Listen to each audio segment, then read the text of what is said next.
So I got to 200 stone cutting, and after watching other people's videos, it really didn't explain the best way I found to do it. So I figured I'd do it myself just so I could show you guys. And so this is that video. So hope you guys enjoy. What's up guys, it's your boy Sombra here with another New World video. Today we're actually going to be talking about stone cutting. I did a little bit of research myself and I didn't find any good information on how to properly level up stone cutting, so I figured I'd hit 200 myself with whatever information I had and then just explain to you how I did it and some of the things I found while trying to do that. So let's get right into it. Something that's going to really help the leveling process of stone cutting is to actually I recommend you guys to get the Stonecutting Set. So Stonecutter's hat, shirt, arms, pants, and legs. Each one gives you 2% yield when stone cutting. I know it sounds a little over the top because some of the items are not the cheapest. I'd say overall for everything, you'd probably be paying, I don't know, around 5 to 6K for the whole set, depending on your server. So it doesn't sound like you should be doing it, but trust me, this extra 2% on all your sets to make a total of like what, 10%, it helps a lot. Now real quickly, just to show you where you can actually get the stone cutting set, it's actually really easy. You can either farm it or you could just end up buying it. I just ended up buying it. You can just search up the perks to make it easier. Just you go into perks, if this wants to load. Oh my god. Okay, you go into perks and then you want to scroll all the way down to the S for stone cutting, wherever it may be. Let's see, ST stone cutting accumulation. After you do that, all the items that show up for it are gonna be right here. So, and I sorted it by price, but you can find usually all the items here: hat, shirt, pants, legs, and all that. So that's where I ended up getting it, and that's where I kind of recommend you guys getting it, because going out to farm it might be a little harder. So yeah.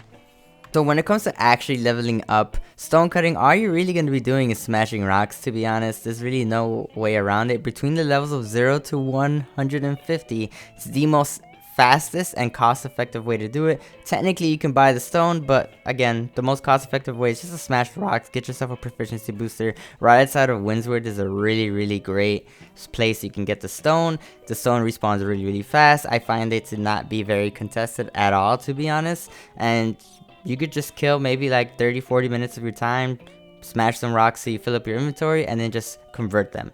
Now when you do convert them, this is where the armor, the stone cutting armor, really comes into play and helps you out. You can actually get yourself almost double of what you're crafting, pretty much double of what you're crafting, to be honest, with the stone cutting set. And that's why I recommend it a lot, because it does save a lot of time, especially when you're doing stone blocks. You can get 100% duplication with the obsidian sandstone, and the obsidian sandstone you could buy from the shop. They're like 0.5, at least in my server. They're not that expensive, and unless you have a lot on your own, but they're not that expensive to get, and that's probably the biggest bottleneck you'll probably find yourself, just getting the sandstone.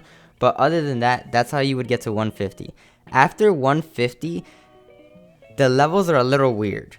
So it not necessarily weird, you just need a lot of XP. It's about 130, 150 XP per level, and that's a lot. But if you notice, if we go down into the pristine jewels, if we convert a jewel from brilliant to pristine, you need 5 of them.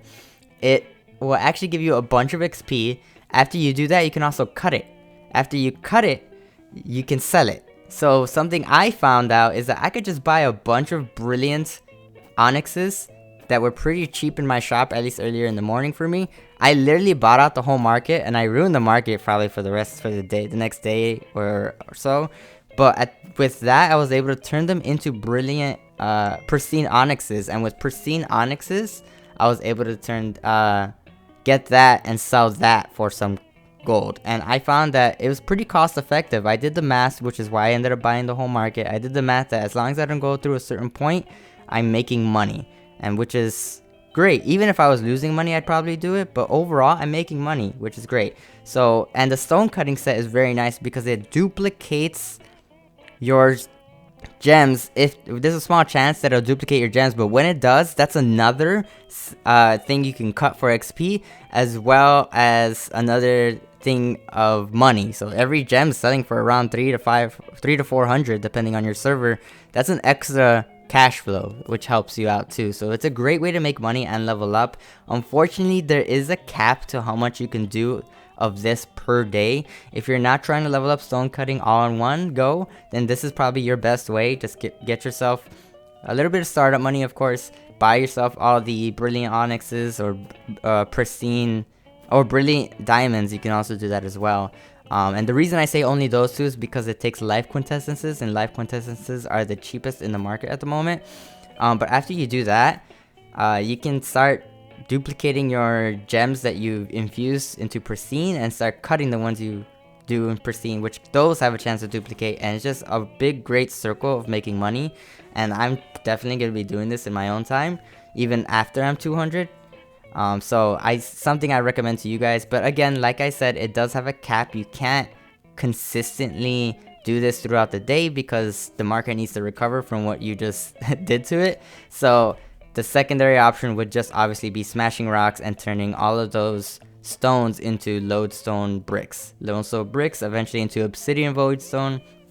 And that's where you can get the rest of your XP. I did that as well. As you can see here, I wanted to see how it would be. I did purchase the lodestone from my server. They're not too expensive, at least in the time of the day that I was doing them.